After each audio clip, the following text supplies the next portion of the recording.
Moments ago, National Security Advisor John Bolton putting Venezuelan President Maduro on notice, accusing him of stealing from his own people as the country faces its worst economic crisis in history.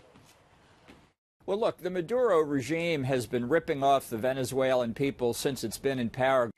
We want a peaceful transfer of power from Maduro to Juan Guaido. So we think increased pressure against Maduro and his clique is the way to help the Venezuelan opposition get that peaceful transition of power. Wow, our next guest has been spotlighting the crisis since it began, GOP Senator Marco Rubio. Senator, I know the president really is letting you take the lead on this in many respects. What is the next step to putting pressure on Maduro? Because he seems like he's still got the military. Yeah, let me tell you something about that, the first thing you just said, and I'm honored you would say it, but the actuality of this is the president has been aggressive about this from day one. None of this would have been possible without it. And, you know, Maduro thinks he's going to wait out Donald Trump. Look, I've been on the president's good side, I've been on his bad side, I've been in the, a little bit of both. When this guy's on, when the president's on something, it's like a dog on a bone. I mean, he will not let go. He is never going to give up on this until Maduro's out of there. Maduro's taken on a terrible enemy in Donald Trump, and the president and his administration deserves tremendous credit. And the Maduro regime is not a government. They are a mafia. You have to think of them as an organized crime ring, and everybody around Maduro is a criminal. Drug traffickers, they make money by trafficking cocaine into the United States. They're stealing gold both out of the ground and from the nation's reserves and making money off of that. I mean, every crime you can imagine, they're engaged in. And so you break them the way you break an organized crime ring. You put pressure on all of them until these thieves and these criminals that have no honor, they start turning on each other. Let me tell you this, every single prominent official in Venezuela, with the absence of Maduro, has reached out to somebody looking for a deal. That is a fact. That they haven't taken one yet doesn't mean they won't at some point. These are not good people. They're thieves, they're liars, they're crooks, right. And ultimately they'll turn on each other. And we got to keep the pressure on, and the president and his administration is doing a tremendous job of bringing together an international coalition. You know, 54 countries are involved in this, not just the U.S. 54 right. countries, including all of Latin America, basically. But they still have the guns, and they stop you from giving humanitarian aid, but you do say that they only have days left of food and energy?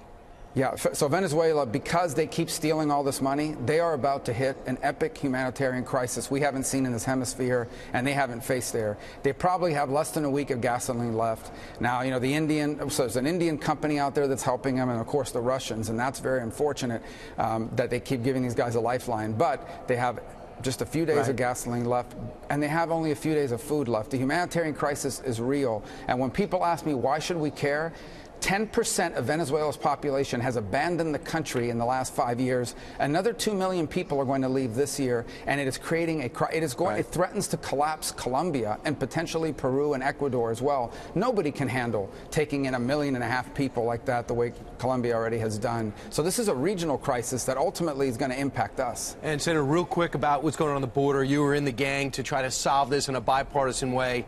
Now we're in a situation where almost everybody agrees it's a humanitarian disaster and drugs are flowing there.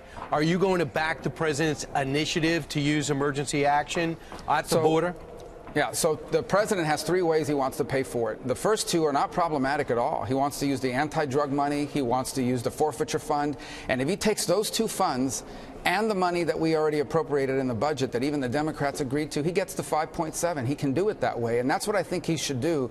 The third one is the one that's problematic because it actually goes after military construction. And I'm just telling you, we just can't afford to cut back funding. For example, in Florida, we've got a bunch of military facilities. Some of them are crumbling. We cannot let them crumble. So I hope we can avoid using that third pot of money. That's the one that's complicated and problematic because the president can get all the money he needs, the $5.7 billion, from the first 2 pots, and those are not even controversial. I mean, the Democrats don't like it because they don't believe there's a border crisis, but there is. And you saw the numbers yesterday. Even the New York Times yesterday reported that the numbers are out of control. And you've got children and families. I mean, just from a humanitarian standpoint, right. we should care about what's happening there. The New York Times wrote it as humanitarian. Has anyone on the other side reached out to you, even below the radar, and said, let's try to work on something together, or no?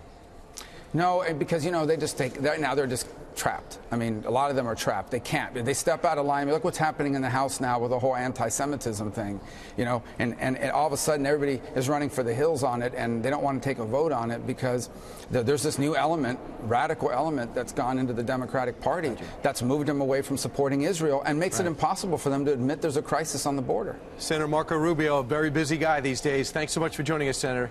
Thank you very much.